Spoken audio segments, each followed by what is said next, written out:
Leo, tell the church hello. Look. Look here. Look. Hello, church. Hello. Good morning, church. I just wanted to come to you and tell you that it's a beautiful day here in North Carolina. Leo running everywhere.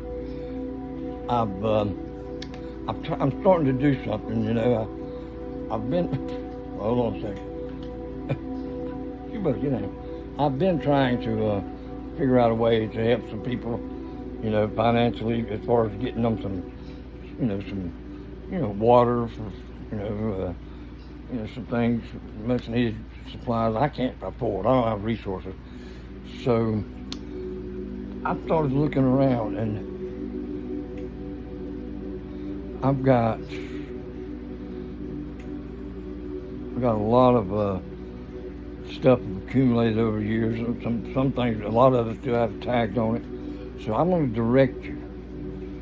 I'm going to start posting on here. Something I don't know how to do a website.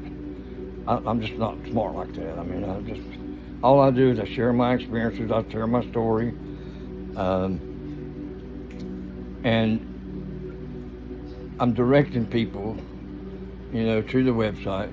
But I've got some stuff that I want to sell to be able to generate some income, so that I can, help some people. And I don't know how to do the website thing, and I don't want to have to pay somebody to design me one. So what I'm going to do is just do it on here. I'll take some pictures of some, it's got some nice dresses, my fiance and my friend, my sister. Stuff that they've outgrown. Some things they've never even worn. Lots of shoes, lots of stuff laying around, lots of electronics. Whatever it is that maybe can make $1 or $2. I guess we could do it on eBay, but I got a lot of people that view on here, so I figured I'd just throw it out there. You just follow the link.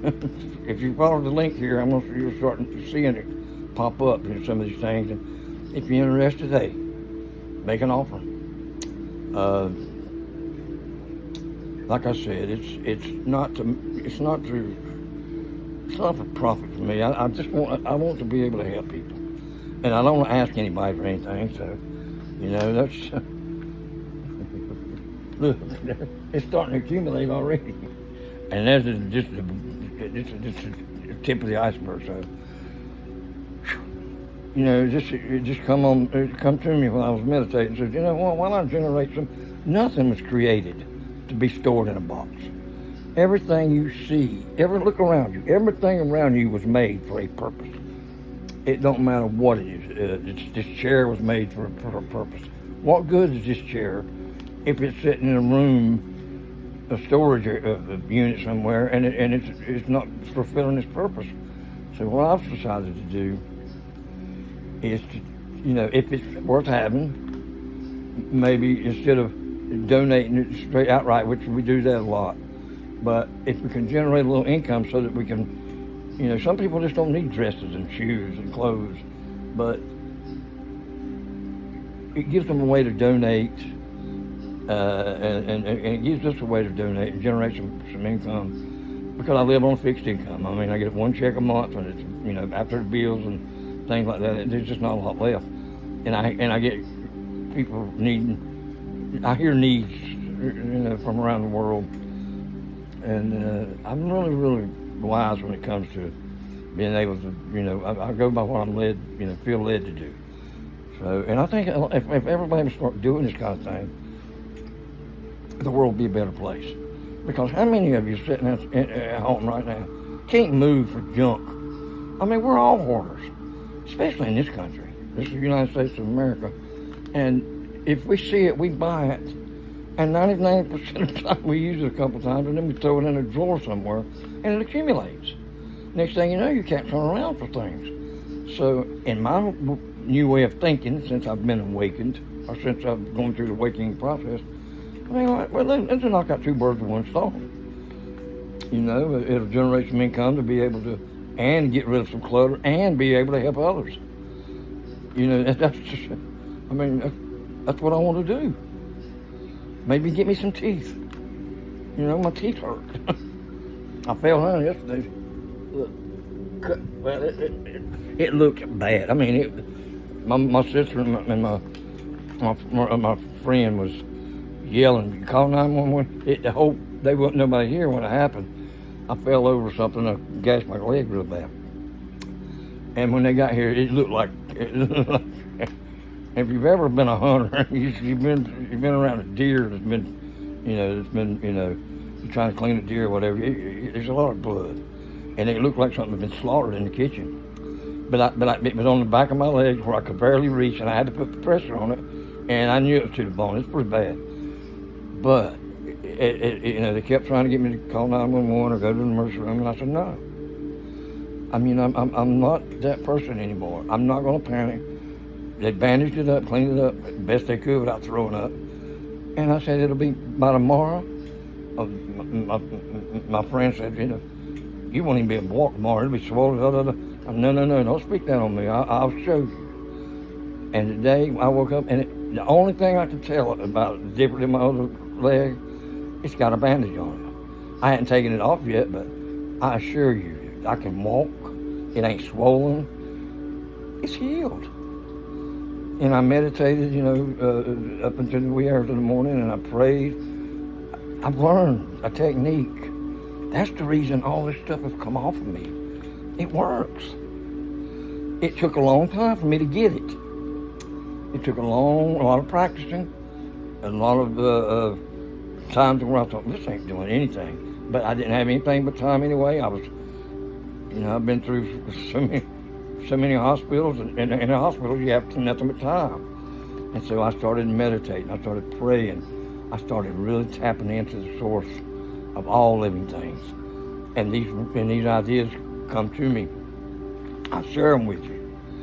The reason I'm doing it here is because Facebook shut me down, and I'm glad, because God, sometimes He shuts one door. It's not a rejection, it's a redirection. So what He's done is redirected me over here. And so, you may be one of the ones that read my post on Quora. There's over 25 million of you. That blows my mind. I can't wrap my mind around 25 million people. That's 50 million eyeballs that's looking at what I write. And see, all it is I share my prison experience, my institutionalized, my depression, heart failure, congestive heart failure, COPD, stage 4, across the board, all of this, vigilante days, taking up for people, getting beat up, stitches, shot.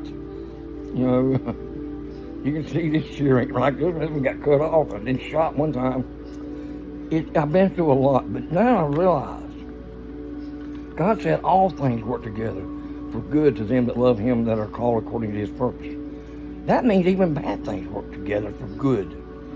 And so now, I know what He meant.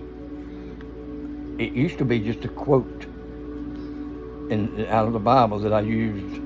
Now I know what it means, and I'm utilizing it, and I'm practicing it. I'm putting it into practice. Now I know what He meant when He says, greater things that I did, you will do. I realize what He's talking about now. That you could say to this mountain, be thou moved and cast into the sea, and it'll have to be done. I know what He's talking about now. So I share with you in hopes that maybe it'll enlighten you.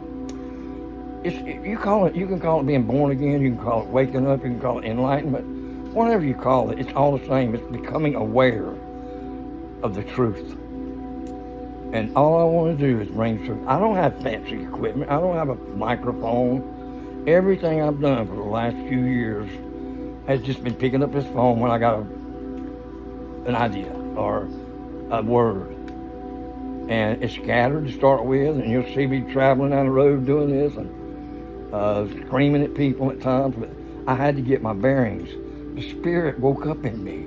I used to be an ordained minister years ago, and I laid down and walked away from the ministry. It's like that same anointing has been risen and reawakened in me all of a sudden. And yeah, it started.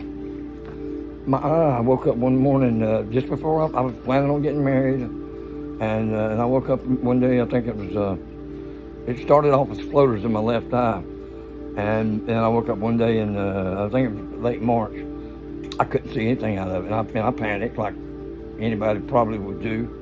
I called my primary care doctor, and he says, get down here, get down here. I went down there, and he sent me straight. They set up emergency surgery to an ophthalmologist to reattach the retina. That happened on April 18th, 2023. When that happened, they put me under general anesthesia.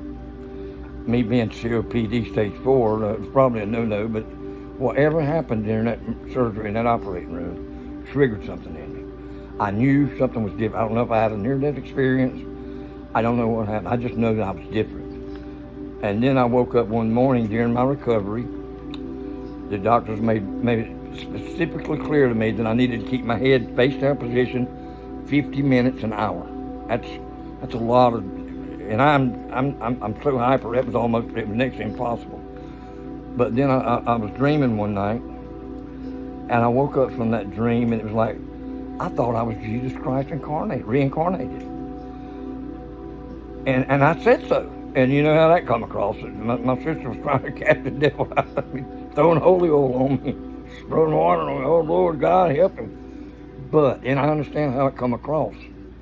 It's almost comical now that I think about her chasing me around that motel room because I took off. And next thing you know, I said, I'm going to go for a drive to clear my head. And I'm blind. I don't have a license either. And next thing you know, I'm in the Myrtle Beach, South Carolina, walking on the beach. I couldn't even walk for the COPD. I had to have oxygen. 5 states, from Washington, D.C. all the way to Florida. 5 different hospitals, ICUs, and finally my family was frantic looking for me. They finally corralled me down in South Carolina when I ran out of gas. I didn't have no money. I would beg people for change to put money in the gas and eat. Next thing you know, I'm in an institution in Greenville, South Carolina.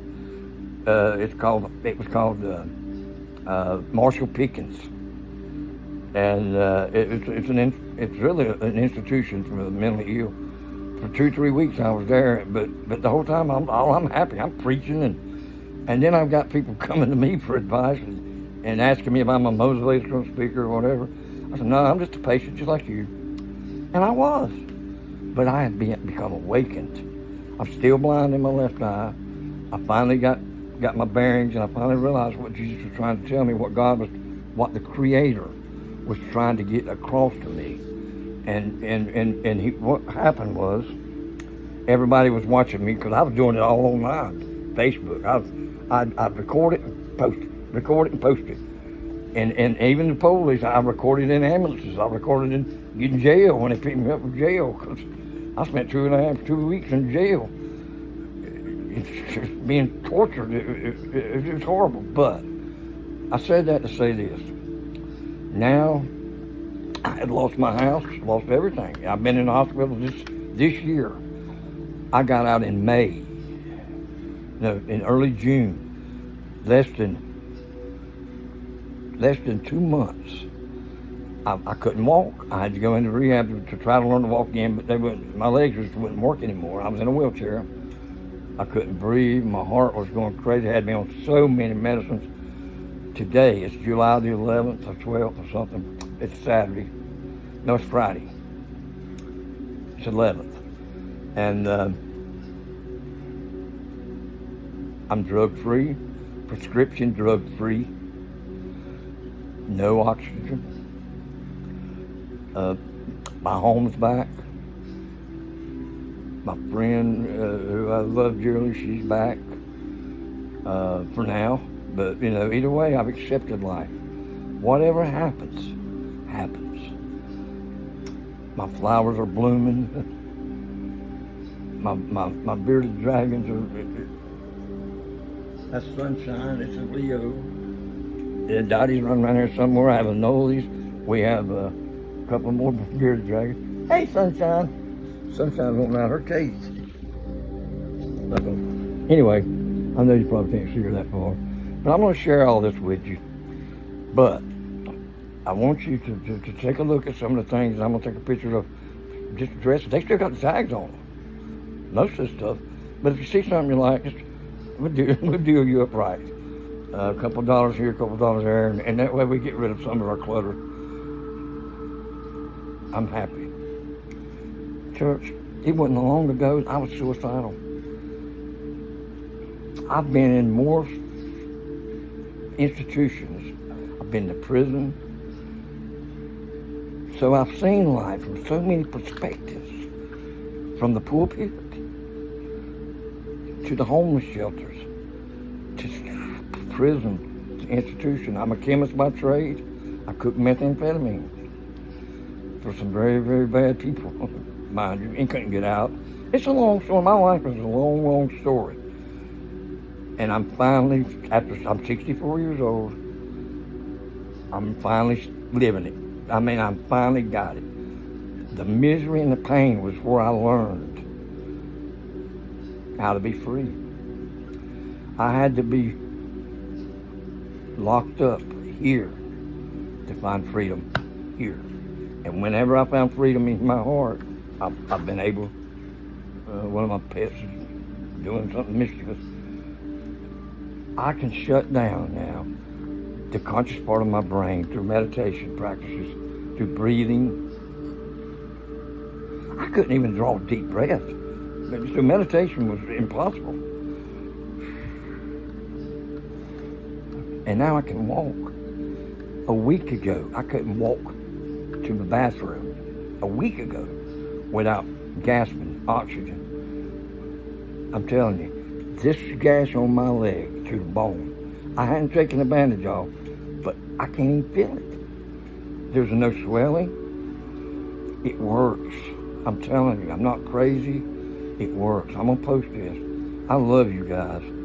I want to share the excitement. Can you not see the excitement in me? The only reason I ain't doing this outside is because it's so hot out there and the ants are eating me alive. So I come in here. I want to share with you the transformation. Now, I have videos of me laying in hospital beds. I was on life support just in April 3 times. I was in hospice care in May. Yeah, it all can be verified. My medical records are, I spent tens of thousands upon thousands of dollars on doctors, medicine. I live on a fixed meager income, and I've got more now than I've ever had. You know, I mean, it's meager. It's a little trailer, but I'm happy. And that's fixing to change, because I'm about to manifest some big time money up in here. And I'm going to prove to you.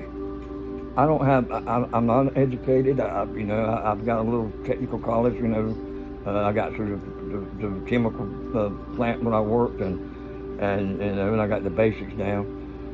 I'm not a PhD by no stretch of the imagination, but I learned the basics of chemistry. Textile chemistry is what I was employed in for over 25 years, until I couldn't work anymore because of my lungs. Little did I know that I brought all that on myself. And you know what? When somebody gives you a suggestion, like a doctor says, look, you go in there, you say you've been partying all weekend, you go in on Monday, oh Lord, I feel like I'm dying. He gives you, your heart ain't beating right or whatever, gives you a diagnosis. That diagnosis becomes your reality, because the power of suggestion is, the next thing you know, you're on heart medication, you're going to be on the rest of your life.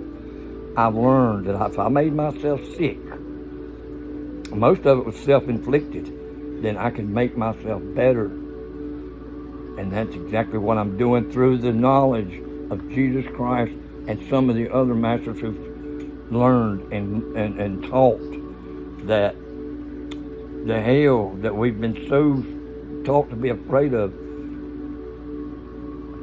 it was a control mechanism. Religion has hijacked the message of love and peace. The gospel should be good news. They took out parts of the Bible and then misinterpreted some of the other parts. So I get it straight from the man now. I don't want no mediator. He said there's only one mediator between God and man. That means